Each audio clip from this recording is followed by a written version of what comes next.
carrying Achan's forbidden fortune. Joshua stands waiting for them, with Achan and his family standing before him. I can't bear to think of Achan and his family. I can't bear to look at them. They know what has to happen to them. They'd heard Joshua's solemn warning to the warriors of Israel before they went to capture Jericho. Everything in this city is condemned. It must be destroyed. Orders from the Lord.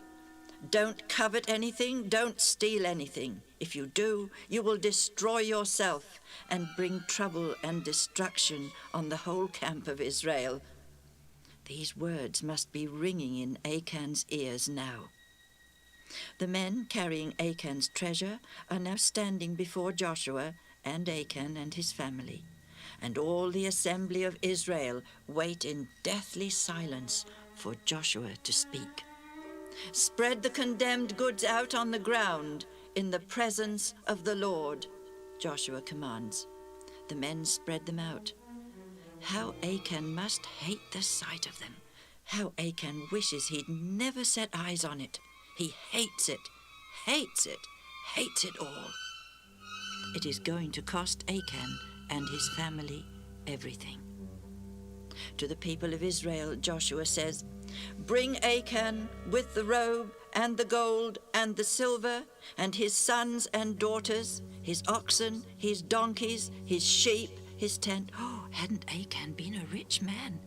"Bring them all up to the valley of Achor, the valley of trouble." And in the valley of trouble, Joshua spoke to Achan. "Why have you brought this trouble on us?" Trouble? Yes, defeat at the battle of Ai, God's name dishonored, disgraced, Israelite soldiers killed. "Why have you brought this trouble on us? Now the Lord will bring trouble on you."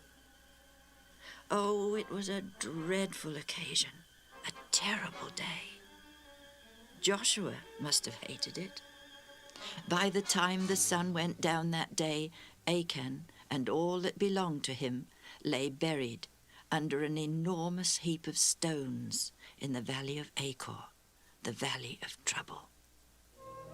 "Oh, Papa," Evie said at bedtime that night, "that was awful. I was so worried when Uncle Joshua said somebody had stolen something from Jericho. I thought it could have been something small, just put into a pocket. I did so hope you, Papa, hadn't put anything in your pocket." "Evie!" Sarah shouted, horror-stricken. "Evie, what will you say next? Where will your tongue get you to? It's a wonder Papa isn't angry with you." Sarah looked keenly at his father's face. His father's face winced. Was he hurt at what Evie had just said? She had been worried that her own father might have stolen something from Jericho. "Evie is right, Zared," Eliad said. "Quite right. It could have been me. I saw beautiful things in Jericho, but the Lord helped me to remember that they were not for me. Evie is quite right. We are all capable of doing anything, any evil. This is why the Lord told Joshua, meditate on the law of the Lord. Think about it day and night, and then you will be successful. Remember, Evie and Zared, this is the only way to obey the Lord and to do what is right. Think about the law of the Lord all the time. Keep it always in your minds, always in front of you." Now the evil city of Ai still has to be conquered before the Israelites can advance to the next stage of their conquest of the corrupt country of Canaan. Right now, the wicked king of Ai is very pleased with himself. His soldiers, the soldiers of Ai, have beaten the soldiers of Israel. But that isn't all. People believed that war was always a battle between the gods, our God against your God.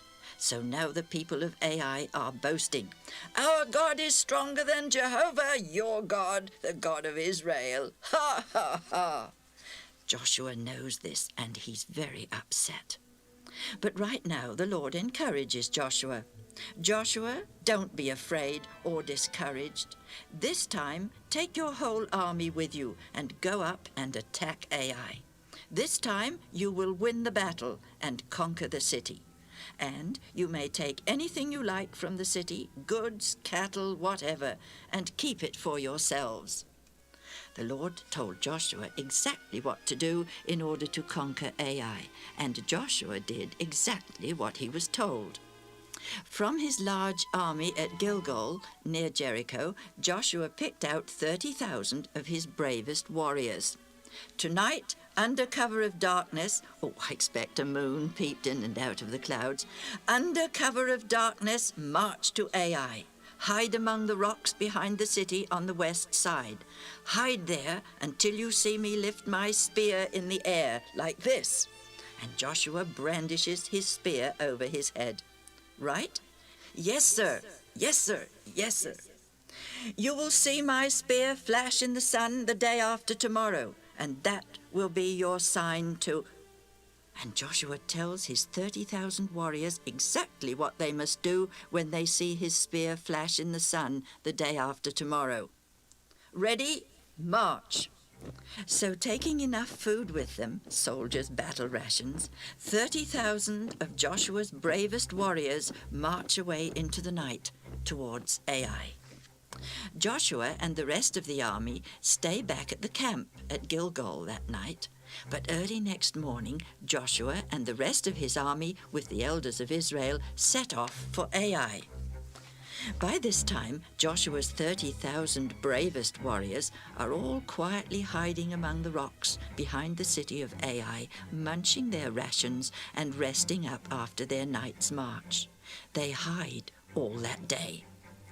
After nightfall, 5,000 more of their comrades join them in their hiding place and report that Joshua and the main army are camped in a valley north of the city of Ai. So that night, 35,000 Israelite warriors lie hidden among the rocks behind Ai on the west, while all the rest of Joshua's army lie in a valley below the city. In the morning, the king of Ai wakes up, looks out, and yells, "Here they are again! Those old Israelites have come back for more punishment! Up and at 'em!" Of course, the king has no idea that 35,000 other Israelite warriors lie hidden amongst the rocks at the west side of his city. "Up and at 'em! Chase 'em away like you did last time!" he yells. And the king of Ai and his soldiers rush out of the east gate of the city to attack Joshua and his army. According to plan, Joshua and his army flee eastwards to the desert as though they're terrified and are running away. "Catch 'em, the cowards! We'll give 'em what for!" yells the wicked, excited king. "All of you, get out of the city and chase 'em!" When all the king's soldiers have come out of Ai to chase after Joshua and the Israelite army, the Lord speaks to Joshua. "Now," the Lord says. And according to plan, Joshua points his spear toward the city. Joshua's lookout soldiers among the rocks who've been keeping their eye on Joshua now see his spear flash in the sun. "Charge!" they shout to their comrades. "Charge! Charge!" And 35,000 Israelite warriors jump up from their hiding place and pour through the wide-open gates into the city of Ai. Joshua's warriors round up the animals and drive them out of the city to safety, ready to take away afterwards. They collect up all the goods they can lay their hands on. Then Joshua's soldiers set the city of Ai on fire. And there wasn't a man of Ai left in the city to save it. As soon as Joshua, looking back, saw the black smoke billowing into the sky and the fierce flames leaping up from Ai, he shouted to his army, "Stop running away! Turn around and charge!" So Joshua's army stopped pretending to run away. They turned on their pursuers, the soldiers of Ai. When the soldiers of Ai turned to run away from Joshua, they saw the flames and smoke rising from their city, and they realized that they were trapped. because now Joshua's 35,000 bravest soldiers had left the burning city and were chasing after them from behind. The men of Ai were caught in a trap, hemmed in on both sides by the Israelite warriors. Not one survived or escaped, except the king of Ai. He was captured, brought to Joshua, and put to death. Joshua buried his body under a heap of stones. Another wicked king gone, another wicked city destroyed. Thank you for visiting Mrs. G today. God's Word, the Bible, has hundreds of stories, and you can find many of them retold by Mrs. G. When you visit our website at www.biblestoriesalive.org, you can download audio of these stories and also find them on CDs and in books. You can also read copies of our newsletter or help us send Bible stories to the rest of the world free of charge. That address again is www.biblestoriesalive.org. Mrs. G's Bible stories are also available from Transworld Radio in several languages, including Arabic, Mandarin, and Spanish. Visit our website for more information at www.biblestoriesalive.org. Until next time. Goodbye and God bless.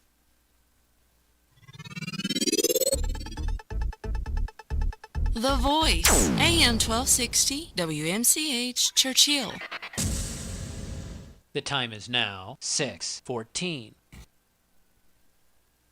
This program is a pre-recorded program.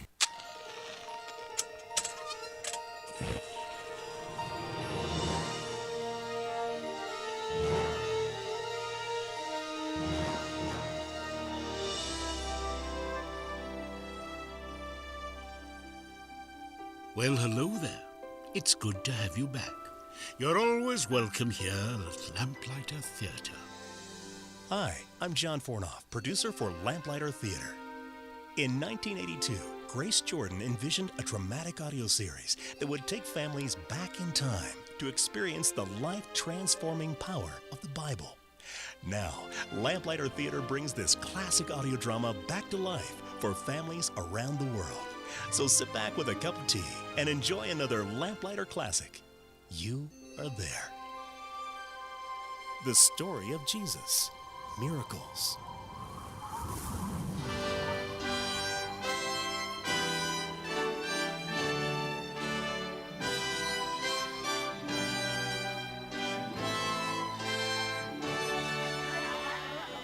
Oh, this is the house. But do you think he'll see us? If everything is all right, he will. If he can. What do you mean? Is something wrong with him? Oh, nothing but age. He has lived more than 80 years. Oh, is his memory... I mean, can he... No. There's nothing wrong with his mind. His body may be a bit tired out, but Dr. Luke is as alert as ever. Is it true of him? Did he actually know the Master? That is something you will have to ask him. Come. Dr. Luke? Yes, come in. Oh, please, come in. Close the door. Hello, Dr. Luke. Ah, Marcus. Yes. It has been some time since you came to visit. Well, I've brought friends. You are welcome. Please sit. I regret I cannot rise to greet you, but these old bones... Please, don't trouble yourself. Yes, this is enough of an imposition. When you get to be my age, you look forward to impositions. I'm sure you know why we're here. You must be tired of people asking you about... About the Master? Yes. Yeah. No, I will never tire of telling about him. Not until the day we speak face to face again. Then you have met him? Briefly. Too briefly. But your writings are so intimate, as though you'd spent... I have spent much vicarious time with him.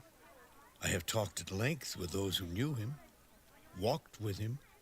I have searched every written account. But, and this is possibly most important, I have spent a great deal of time with him in prayer. That is true intimacy. Yes. Dr. Luke, I have to ask. Yes? Well, you're an educated man. Thanks to the Roman family for which I was a slave in my younger days. A slave? You? That is another story. I'm sorry, I interrupted you. But that's just the point. You have a modern education. You're skilled in scholarship and medicine. I know you didn't come to talk of me. What is the question? Well, how can you... Do you really believe all that's been said about him? All that is said? Oh, my, no. New stories are made up about him daily. What I have said, what I have written, I have very carefully verified. But even your own writings are full of, well, miraculous events. Yes? And you actually believe he did all those things? Let me ask you, young man. Do you believe he was who he said he was? I just don't know. Because, you see, his claims, his character, his works, all harmonize, if you will. When you understand who he was, his genuine creative powers seem, in one sense, normal. Normal? Have you some time this day? You know, I warned them that you were not easy to leave. I hope that isn't too displeasing. We're here. Yes. Good. Then perhaps we should start at the beginning. You think you have questions about him? There were those in his own hometown of Nazareth, in his own synagogue, who would have killed him rather than even ask questions. It happened the day they gave him the lesson to read. He unrolled the scroll of Isaiah and read, "The Spirit of the Lord is upon me. He has appointed me to preach good news to the poor. He has sent me to heal the brokenhearted and to announce that captives shall be released and the blind shall see, that the downtrodden shall be freed from their oppressors, and that God is ready to give blessings to all who come to him." Today in your hearing, this text has come true. No prophet is acceptable in his own country. That's enough! Prophet! Next thing he'll be saying he's the... Take him away! Take him out of here! They were going to get rid of him then and there. They dragged him to a hill outside of town and were about to throw him over. But he walked away right through the crowd. How did he do that? I'm not certain. I've never spoken to anyone who was actually there. Some of the stories are that he disappeared. Others that he looked at his oppressors in such a way as to cause them to let him go. I do know that he had a certain look, but that's not the point. The text he read that day, whether he chose it or it came up in the course of readings, that text is the point. It was just one of so many in the ancient writings that told of him. Told of him? Yes. The coming of the Messiah had been prophesied in the old writings almost from the beginning. His first miracle was his very birth. I have heard your account. Well, being a woman, I have trouble believing it. You think a physician such as myself had less trouble? But I have spoken with Mary. I cannot doubt what she herself has told me. Might she not have, well, altered, embellished? There again, you see? You doubt the action because you do not know the person. Go on. Everything about his birth followed the predictions precisely. All the little impossible-to-know events. They were all there for anyone who knew the scriptures to see. From the very beginning, Jesus was no ordinary man. And there were those, such as John the Baptizer, who knew. It is true that I baptize you with water, but the one who follows me has much higher authority than I. He will baptize you with fire and with the Holy Spirit. And when Jesus himself came for baptism, John saw the sign, the miracle, if you will, that he was waiting for. As we came up from the water, the sky, the heavens opened up. A dove appeared, yet not a dove. The Spirit of God in the form of a dove came down and sat on his shoulder. And a voice, the richest voice anyone has ever heard, came from above. This is my dearly loved son, and I am wonderfully pleased with him.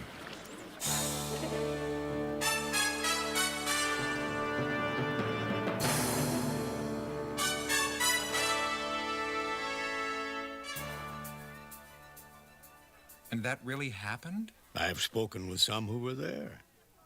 Astonishing. Yes, to all of us. You see, you can't really talk about the wonders Jesus did until you begin to see who he was. And then they seem somehow normal. Yes. No less wondrous, but they take on a meaning, a purpose. They cease to be just magical tricks. Not once, well, possibly just once, did Jesus perform a miracle for his own benefit. But he did once? We're always interested in something that might bring down our heroes, aren't we? I didn't mean to. Oh, of course you did. We all do it. It is the human condition. What was the miracle that Jesus did for his own benefit? It happened in Capernaum when he and his small group of followers were staying at Peter's home. A collector for the temple tax asked Peter, "Does your master pay his atonement tax? Or is he somehow above such things?" Of course he pays. He will. Good. We'll be looking for it. Master, I was just... I know. The temple tax. It's only half a shekel, but I didn't want to say that you had no It's money. right that we should pay for the maintenance of our own temple. I suppose I could ask a friend for it. Peter, you told him I would pay. I will.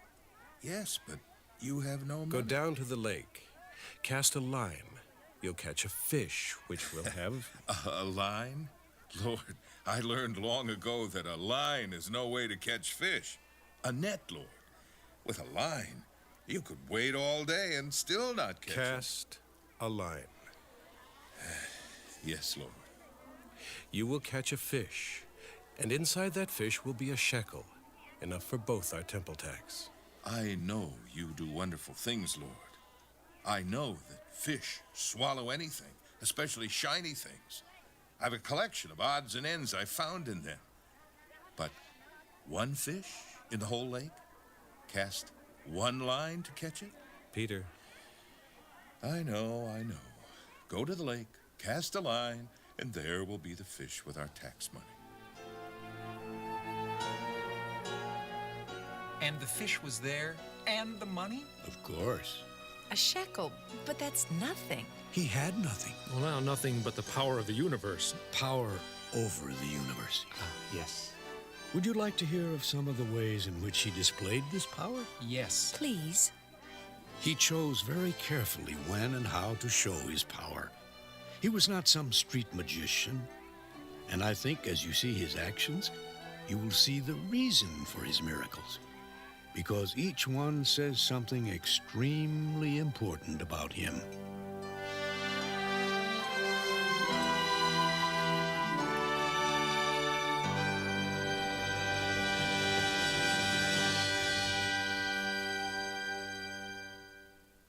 You're listening to the Lamplighter Classic, You Are There. For your own copy of this audio drama, go to lamplighter.net. Hi, I'm Mark Hamby, executive producer for Lamplighter Theater. When my children were young, we listened to the You Are There Bible dramas almost every night. And now your whole family can experience the life-changing power of the Bible as if you really are there. Peter's walking on the lake, too. It is Jesus. How else could Peter stay above the water? To learn more about this 10-volume Lamplighter Classic Collection, just go to lamplighter.net. That's lamplighter.net.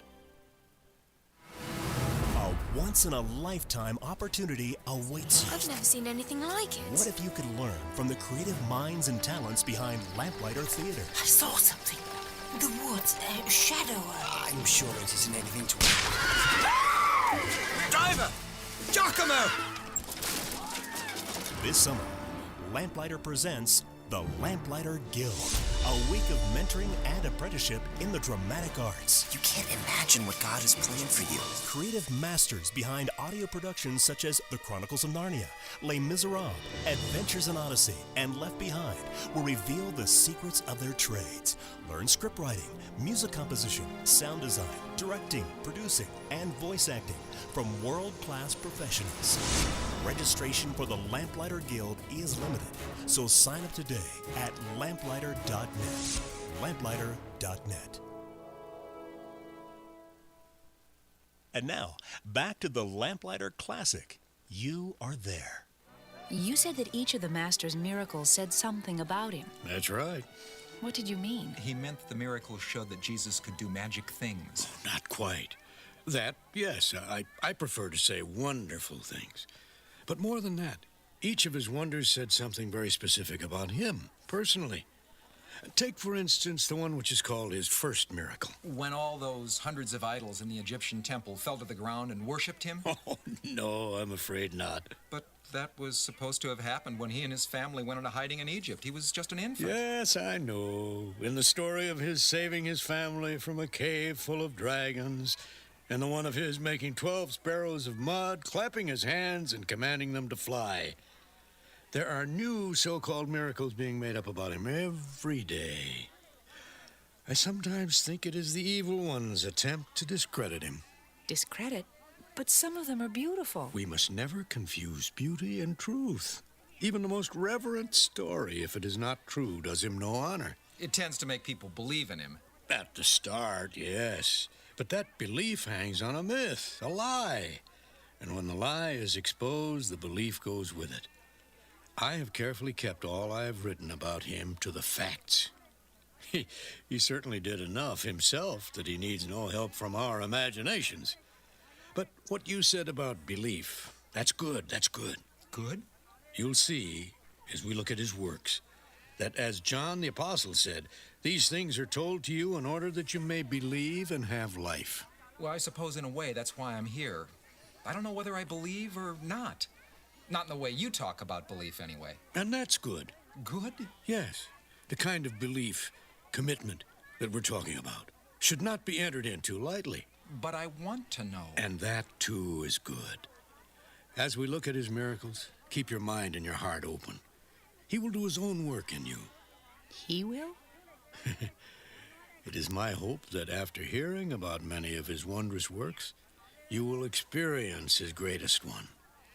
But that's later. Let's begin with what is called his first miracle. It happened in the town of Cana in Galilee. Jesus was not well known as yet. He had just been declared Messiah by John the Baptizer and had spent something over a month alone out in the desert.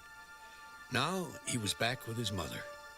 He had already asked a few young men to follow him, and they were all invited to a wedding. This is embarrassing. What are we going to do? I had no idea so many would come to my daughter's What wedding. seems to be the trouble, The Ezra? wine. It seems perfectly fine. Oh, yes, there just isn't enough of it. My servant tells me the supply is about gone and there are still more guests arriving. I'll talk to Jesus. Why? What can he do about it? I'll talk with him. Son, Yes, Mother. we have a problem. More guests are arriving all the time, and they're out of wine. Is that your problem or mine? I thought you might do something. Mother, it is not yet my time to be public with my power.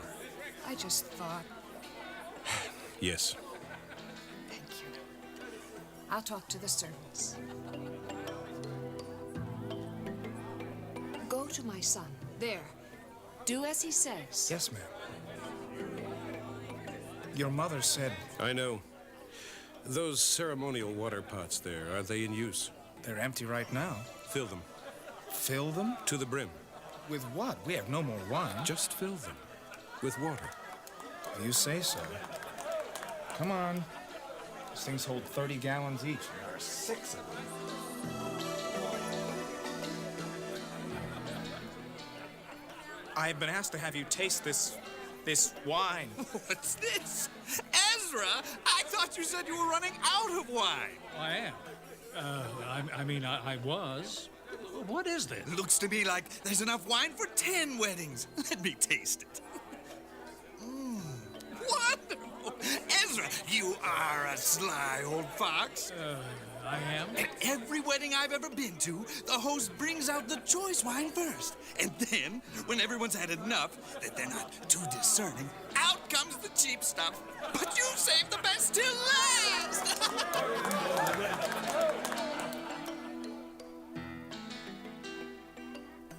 But no one knew it was Jesus who did it. What's the point? There were some who knew. Those few he had already called to be his followers saw what happened, and the servants. And his mother. And they were enough for them. Many of his demonstrations of power over nature were done only before his immediate followers. He was asking them to believe a great deal about himself, and I think did these things to help their faltering belief. Like what? Well, like the miracle that made disciples of Peter, James, and John. The miracle? Jesus was already becoming known as a fine teacher. There were many who would walk great distances to hear him. On this particular day, he was at the seaside of Galilee, and the crowd was large.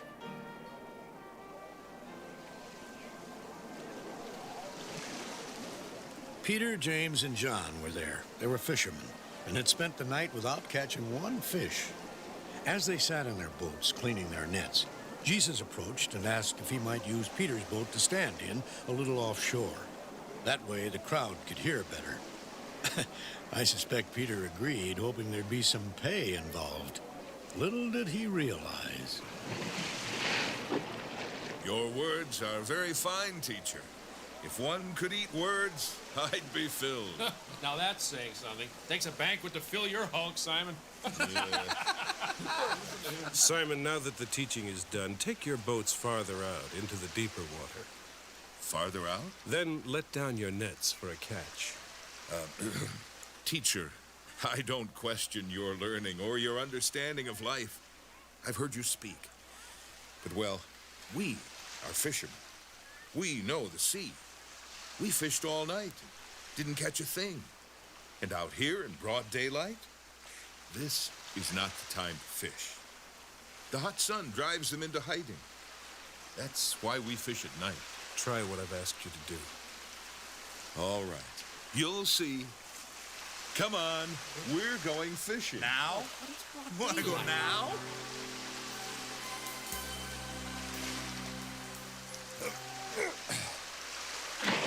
There. Now, how long do you want us to sit here? Until you find that... Wait a minute! Look at this! Let somebody give me a hand! My hands are slipping! Hey, the nets! The nets are breaking! Call for help! You better call the other ship! We're not going to be able to hold all these fish! The boat's We're going going to down! sink! It's going down now! It's starting to take water! Call the other boat! Teacher, Master, please, go away from here. I'm too sinful. Don't be afraid. From now on, you will be fishing for men. I have to admit, that was pretty impressive, but... But? Well, I don't know a lot about fishing, but I do know that big shoals of fish travel around like that. He happened to tell him to throw the nets in at the right place at the right time. Happened? But how did he know where and when? And that's the point. The rational mind can find explanations for many of the wonder works that Jesus did. But it's more difficult to explain just how he knew where and when. Were the fish just there? Did he somehow call them? We don't know. But against all the better judgment of seasoned fishermen, the catch was made. And they became fishers of men. Exactly. They left fishing and followed Jesus. The miracle achieved its purpose. But didn't you say that he did a lot of miracles just for his followers? That's right. Well, then how do I know he even did them? I mean, couldn't they just tell stories about him? You know, just to make you think he was something special? Yes, I suppose they could have. But Jesus did more than enough in public to prove himself. Even the large catch of fish didn't stay private very long. Oh? Yes. When they arrived back on shore with all those fish, word spread around the countryside. And before long, people were bringing the sick to him. For healing? That's right. And did he? Heal them, I mean? Many of them, yes. But I want to tell you a little more about his power over nature before we talk about his healing power.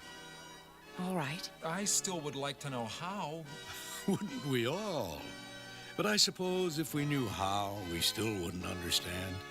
The point is not how Jesus did what he did. It is that he did what he did. His power over nature, disease, over the spirit world was his power. And believe me, we've just begun looking at that.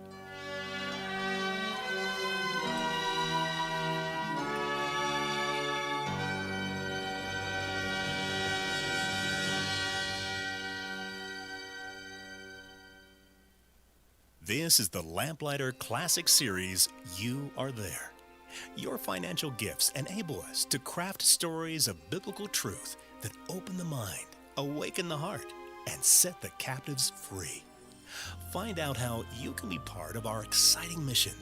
Go to lamplighter.net. Looking for wholesome entertainment for your kids? It's time to turn off the noise and turn on your child's imagination. It's time for My Lamplighter Book and Audio Club. Choose any book or audio drama you want from the Lamplighter collection. You save from 10 to 40%. It's an affordable, fun way to build your Lamplighter family collection. Your children will love it. Imagine their excitement when the new Lamplighter book or audio drama arrives at your home. Every month, stories they love, stories that grow their faith. With a finely cut face and blue eyes that would sparkle with animation. Choose any Lamplighter book or audio drama you want. No minimum required. You can cancel at any time and free shipping. So turn off the noise and turn on your child's imagination. Sign up for My Lamplighter Book and Audio Club today. Go to lamplighter.net. Lamplighter.net. What if you could learn from the creative minds and talents behind Lamplighter Theater? I've never seen anything like it. This summer, Lamplighter presents the Lamplighter Guild. A week of mentoring and apprenticeship in the dramatic arts. Learn scriptwriting, music composition, sound design, directing, and voice acting from world-class professionals. Registration for the Lamplighter Guild is limited, so sign up today at lamplighter.net. Lamplighter.net. You've been listening to the Lamplighter Classic, You Are There. Your family can enjoy this entire series, including the popular Bible stories for little ears. Just go to lamplighter.net or call 1-888-A-GOSPEL. As a nonprofit ministry, we depend on the support of our listeners, like you, who believe in our mission. Your gifts are tax deductible, and your prayers essential as we build Christ-like character one story at a time. And I'm Mark Hamby, executive producer for Lamplighter Theater, inviting you back next time for another Lamplighter Classic.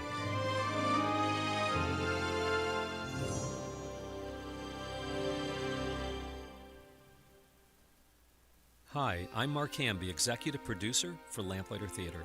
When my children were young, we listened to You Are There at bedtime almost every night. We'd snuggle together and soon find ourselves walking with the characters of the Bible. Really brings back some wonderful memories.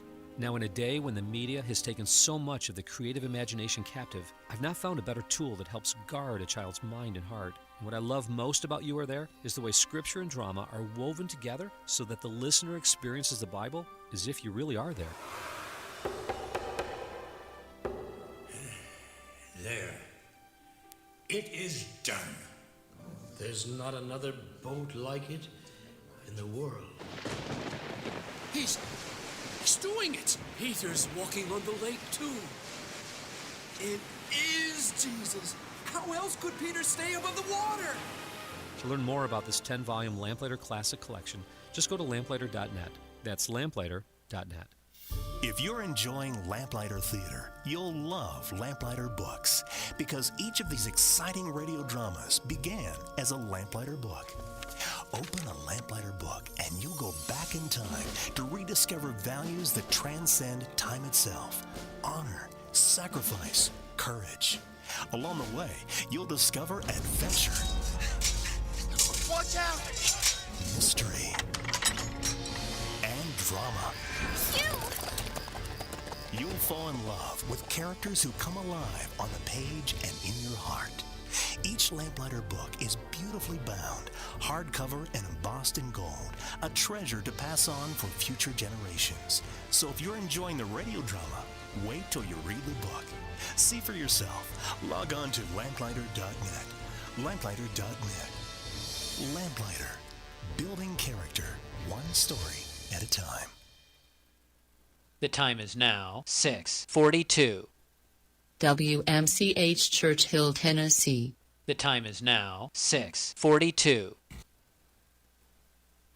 This program is a pre-recorded program.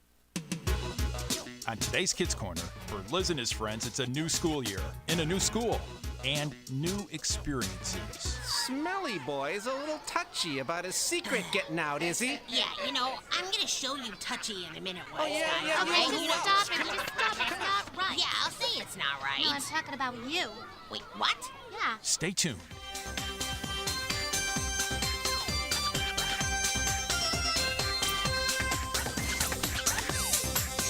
It's time for Kids Corner. Hi, Liz. 30 minutes of adventure. Well, it's only the coolest and most popular club in school. With Liz, Lucille, Skink, Spike, Scooter, Grandpa Noli, and all their friends. It isn't Liz and Lucille. So get set for lifetime adventures. Oh, I can't believe this. On Kids Corner. That is one strange lizard.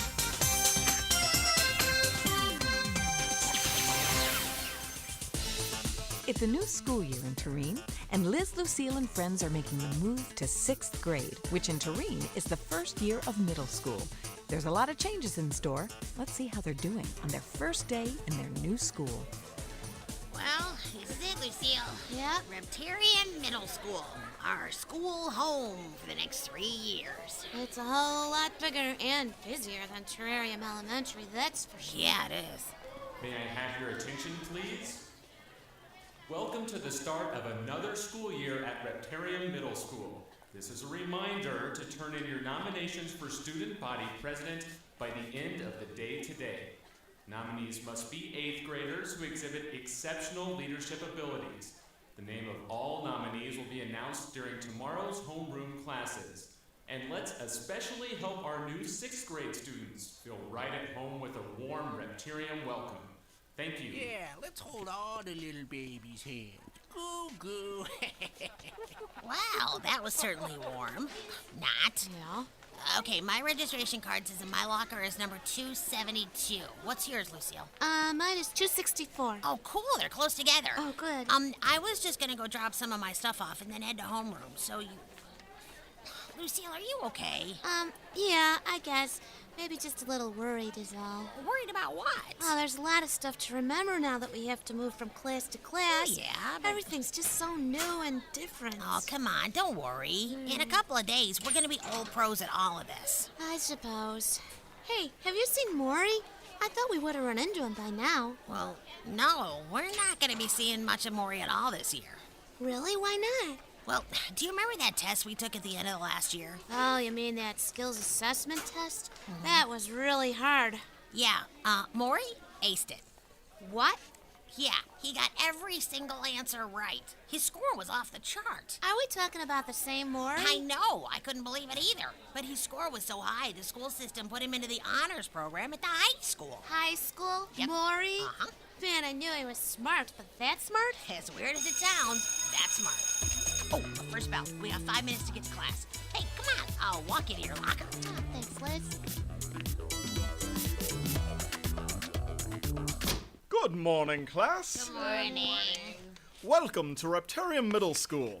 I'm Mr. Basilicus, but everyone just calls me Mr. B. Hi, Mr. B. I'm your social studies teacher. There's a great big world out there, and we're going to learn about it this year. Oh, good.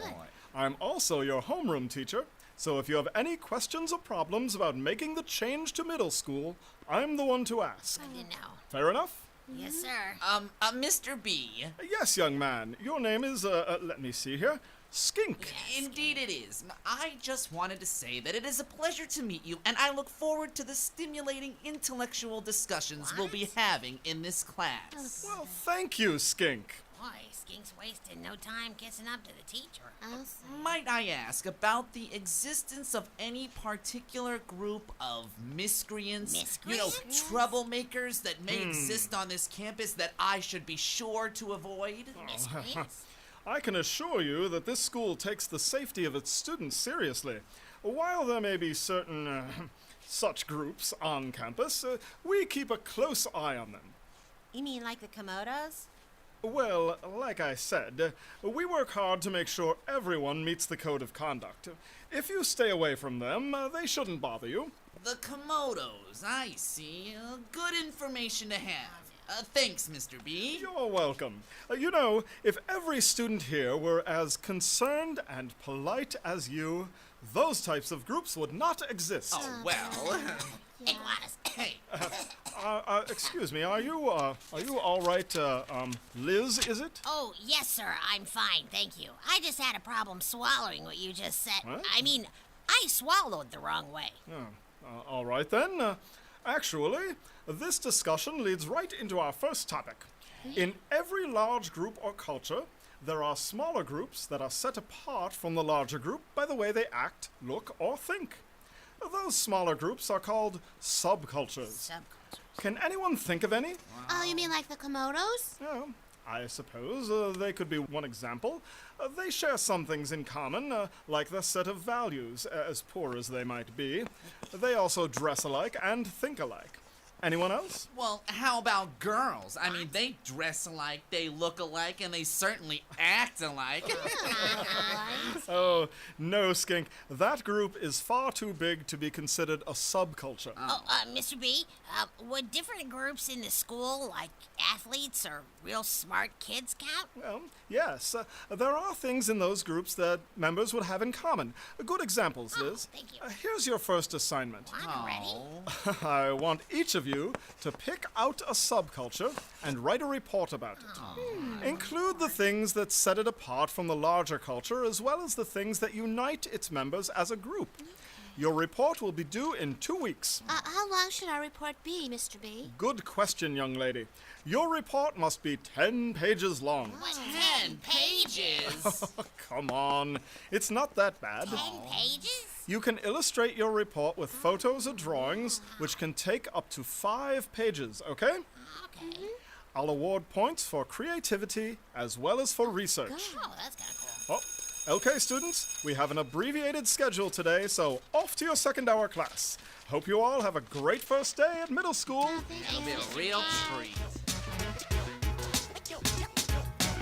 Hey, Liz, Lucille. Hey, Spike. Hey, Spike. Hey, come over here and eat lunch with us. We missed you this morning. Yeah, it stinks that they put me in a different homeroom than you guys. Yeah, it does. Well, I think it had something to do with that goofy test they made us take at the end of 5th grade. Yeah, that might also explain why Cammy's in another homeroom. And it certainly explains why Maury is in high school.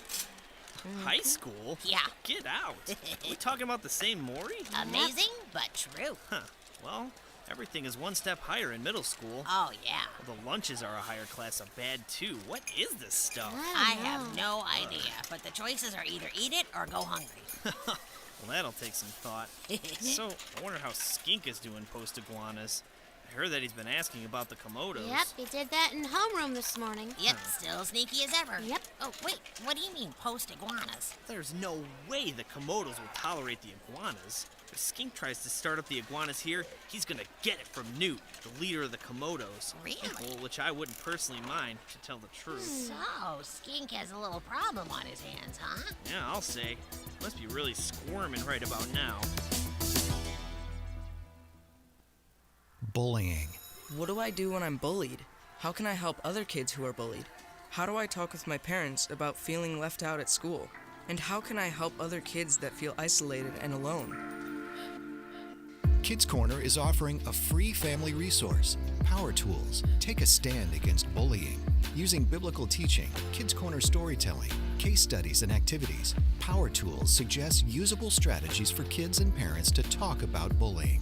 Explore our resources on school bullying and social media bullying.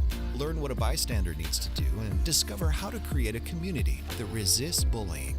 Go to kidscorner.net and click on the activities page to receive your Power Tools Take a Stand Against Bullying ebook. Start the conversation and explore active ways to love your neighbor with this free resource from Kids Corner.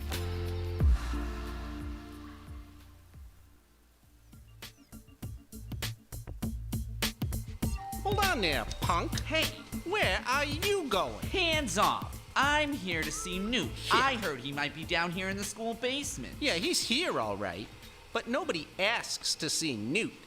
If Newt wants to see somebody, he asks for them. Now go away. I think Newt would be pretty interested in what I have to propose. You ever heard of the iguanas? Iguanas? You mean that little kids club at Terrarium Elementary? Hey. And what was the name of their leader? Stink? The name's Skink, and that's me. Oh, now, yeah? where's Newt? Over there. Other side of those old lockers. See him at your own risk. Don't say I didn't warn you. Thanks, you're too kind. Yeah. What do you want? I didn't ask to see nobody. Scram! Allow me to introduce myself. I'm Skink, leader of the iguanas, and I've got a deal for you. I don't make no deals with little kids. Get out. Oh, but I think you'll be very... I said get out! Okay, just trying to save you some public humiliation. Newton. What did you call me? Newton. Or more accurately, Newton Eugene. Nobody in this school knows my middle name. How did you find that out? Now, where the information came from is a lot less important than where the information's going to go, if you know what I mean. What are you saying? I thought that someone with your exceptional leadership abilities deserved a nomination for student body president. So I turned your name, all of it, into the student activities office. You what? Yeah, tomorrow morning, every homeroom class in the whole school will know you by your full name. But I'd be happy to withdraw my nomination if you'll accept my little proposal. I'm listening. Good. As you may know, the iguanas and I graduated from Terrarium Elementary School and are now here at Reptarium Middle School. There's not enough room for both groups here. My thoughts exactly, Newton. At first, I thought that I should just come to you and ask the Komodos to cease and desist so the iguanas could take over here. But then I thought that would be so forward of me. So instead, I'd like to see the two groups merge. Merge? Yeah. You let my boys become Komodos, straight up. Nobody becomes a Komodo without an initiation. Well, I thought that perhaps you'd make an exception this time around. Newton Eugene. All right, they're in. But as their leader, you have to take an initiation. A hard one. Sounds reasonable. So what's the initiation? First, you take back my nomination. Okay. And then we'll talk about the initiation. If my name doesn't get mentioned in homeroom tomorrow, come to see me at lunchtime. If I hear my name, I will come looking for you.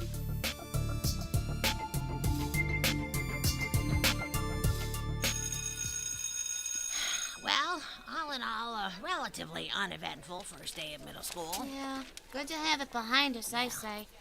Sure is hot in this building today. Yeah, somebody said the air conditioning is out. It's a good thing they left some windows open so we at least get a breeze. It's actually blowing pretty hard this afternoon. Whoa! Speaking of a breeze. Oh, no, where What? is my registration paper? So the wind, it just blew it out of my notebook and it's got my locker over my combination and I didn't memorize it yet. And anybody could get that stuff. Lucille, and then they could get into my locker and then... I will go and get it for you. Thanks. Oh, yeah, hurry. Okay, I'm going. Oh, sorry. Hey, Pardon me, watch sorry. out. Hey, look out. Hey, ow! Oh, no. What happened, Liz? Your paper blew into the dumpster behind the cafeteria. Oh, no. Now what are we gonna do? Well, we'll just have to go and get it out. Come on, Lucille, follow me. All right.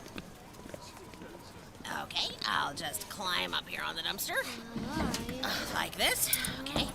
And then just reach in and get your paper. All right. Well, be careful, Liz. I'm okay. Oh, there it is. I just need to stretch out to get it. Oh, yuck! Oh, man, lunch wasn't even that good to start with. It's even worse in here. Oh, it smells. Hey, Lucille, can you give me a hand? I got your paper, but it's hard to get my footing in here. Okay, so I'll just... Well, now what do you want me to do? Okay, well, just give me your hand a second so I can kind of pull myself over to the edge here. All right, but don't pull too... Sorry. Man, you did that on purpose! No, I didn't. You just been wanting me to spell it better than you do! I didn't mean to pull you in.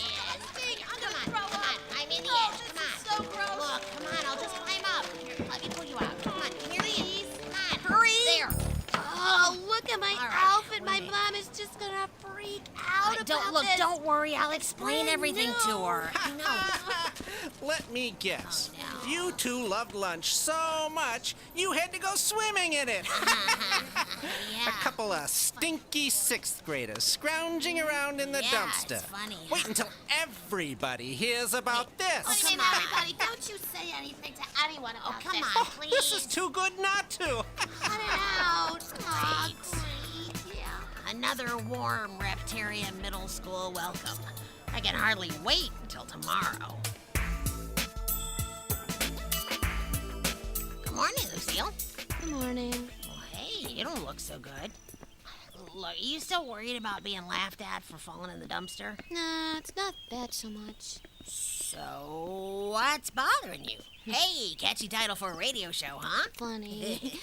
Well, actually, I was doing some research for my social studies paper, and I came up with the idea of doing my paper on motorcycle gangs, you know, bikers as a subculture. Bikers, huh? Well, that's a good one. I haven't picked my subculture yet.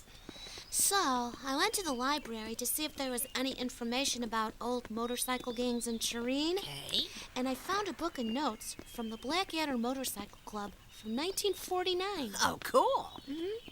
So, why would finding something like that bother you? Well, it's what I found inside, actually. Okay. I made a copy of one of the pages. Here, read the part I underlined. June 16th, 1949, approved unanimously to grant a special membership of the Blackadders to Gertrude Gecko? Yeah, Granny Gecko.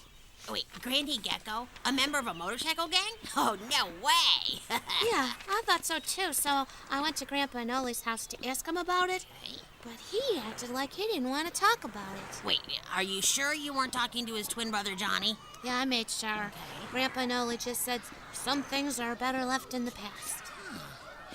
Radio the old-fashioned way since 1954. That's WMCH 1260 AM. The time is now 7 o'clock. This program is a pre-recorded program.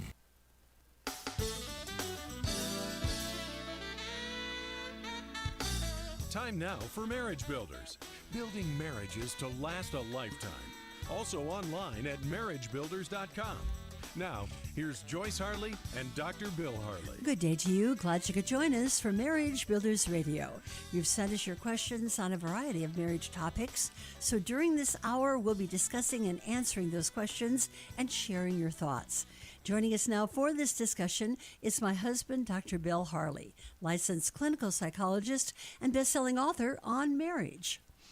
Well, we use a lot of terms during this hour, terms describing what couples should do in their marriage and what they should not be doing in their marriage. And that's the one we're going to be dwelling on right now, is what they should not be doing in their marriage, and we call those love busters. Words and actions that destroy romantic love. Mm-hmm. Okay? So we're going to be defining the terms that are love busters. We're going to hear them played out in these little vignettes that we have. And then on some of them, we have specific questions from our listeners that are on those very topics. Okay. And so we tie them in that way. So this is going to be kind of a little educational time. All right. But we throw these out so often, like selfish demands, or that was a disrespectful judgment, or that was an angry outburst, or that was independent behavior. And I thought, it might be a good idea for our listeners' sake to take a moment, go back, and let's review and not assume that they know exactly what we're talking about when we say that love buster is destroying your love for each other. And now we'll define it further. Okay? Sound good to you? Yep. Okay, we'll do that. So let's begin with selfish demands. Okay, let's have a definition. Yeah, basically a selfish demand is anything you do where you don't give your spouse the option to refuse. Basically, you're telling your spouse what to do. And if your spouse doesn't do it, there will be consequences. So basically, a sergeant telling the private what to do, that's a demand. In the Army, it's not a selfish demand. It's part of the system. But in marriage, it's a selfish demand because it is something where the one spouse benefits at the expense of the other spouse without there being an agreement ahead of time that you have every right to tell me what to do because I will cheerfully obey your commands. Unless you have a marriage like that, then what you got is a selfish demand. But basically, my argument has always been that nobody likes to be told what to do. Even in the Army, I think there might be a little bit of a Oh, nobody likes to be told what to do. unhappiness. Oh, absolutely. And a great deal of an adjustment in the Army, but that's what you signed up for. Right. So everybody goes in knowing they're going to have to make some adjustments, but not in marriage. Mhm. And I like the first 4 words there, 3 words. No right to refuse. Right. That's what a selfish demand is. So while we're talking to our listeners about this and really getting it cemented in your mind, this is the love buster, and you can see why it is a love buster. When you are giving a selfish demand, you don't see it as a love buster. A lot of times you just say, listen, I'm being efficient. Yes. Let's get this done. And it's easy to fall into that. I mean, it's easy to say, we're working as a team. Sometimes one person has to take the lead and the other person has to follow. Then we take turns doing that. But at the same time, I've always taken the position that a selfish demand is something that the other person doesn't like. And for that reason, it's a love buster. It makes love bank withdrawals. So you got to think of other ways of doing it. But I think a lot of people would say, I don't do selfish demands. I always give my spouse the right to refuse. Well, the question is, do you really? Right. Take the garbage out. What if your spouse came back and said, I can't do it right now, or I really hate that job. Why don't we figure out a way that we can share that routine together? Is that something that you thought could possibly happen in making that demand? Well, what makes a demand, what turns a demand into a request is changing the words. How would you feel about helping me with this?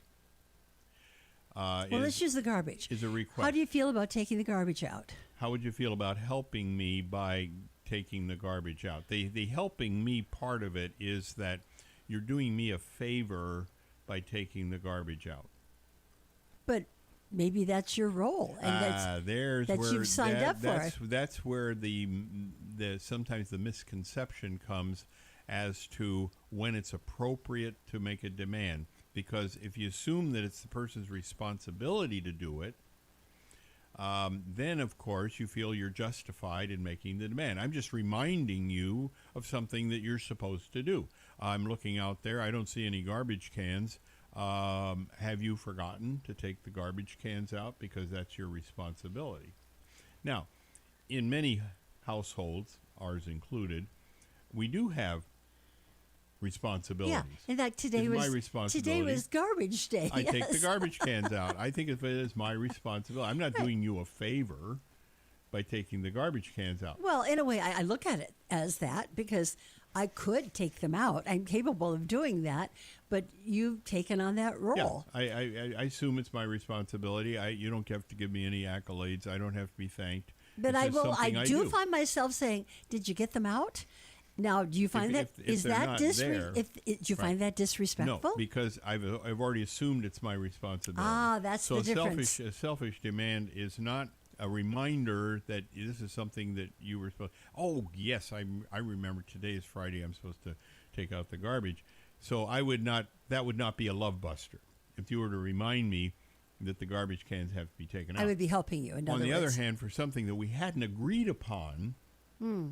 And you say you have no right to refuse, this is something I'm going to make you do, then that turns out to be a selfish demand. Okay, all right. Well, I'm sure glad we cleared that one up. Right. But let's now listen to this couple. All right. And it's a very, what I consider a very egregious illustration of selfish demand. Something we would never think of doing. Well, let's listen in, okay? All right. Okay, yeah, I'll try and be there by 5 o'clock. Can you just hang on one sec, Pat? Michelle, you need to be brushing your teeth. Tyler, have you got your books? We gotta leave in 5 minutes. Hi, hon. Okay, so 3:15, and you know what? I'm gonna have to call you back. Okay, bye. Seriously, what does a guy got to do to get his shirt ironed around here? Well, do you really need that one? You've got shirts that are ironed in your closet. I'm running late. Yes, I need this one. Would I be standing here asking if I didn't need it? I've got a big meeting this morning, and this is my lucky shirt. Where's my coffee? Can you take 5 minutes then and drive the kids to school? That's not my job. They'll be late, Jeff. What? So what? So what? I mean, who cares if they're late? They're in grades 2 and 5. What I do for this family is what matters. Can't you see that? Besides, you're the one who screwed up by not having my shirt ironed. And do a good job, too. I'll be in my office. Need to clear my head before work starts. He didn't get out of there fast enough. Okay, like I said, it's a very obvious, selfish demand. And she said, "Well, you take the kids to school, then I could iron the shirt for you." That kind of. So she's trying to negotiate here. No way. He wants it his way or the no way. Yeah. Now, I usually refer to a selfish demand as the first stage of abuse and control. Ah, yeah. So basically, it is very abusive. You can see that is a very abusive conversation that he has with his wife.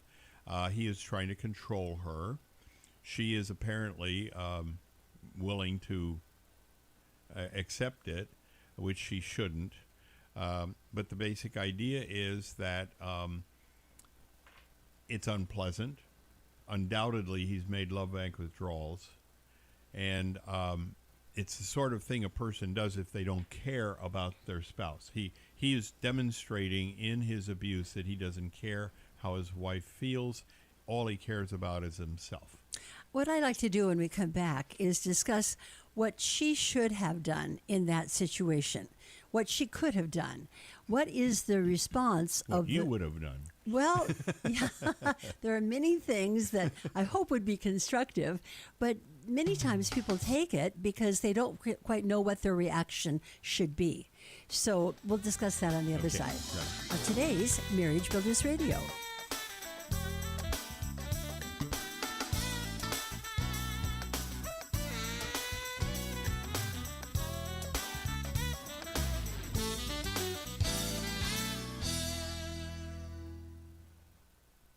Do you and your spouse know what to do but just can't get yourselves to do it? If motivation is your problem, try the Marriage Builders online program. It comes complete with an account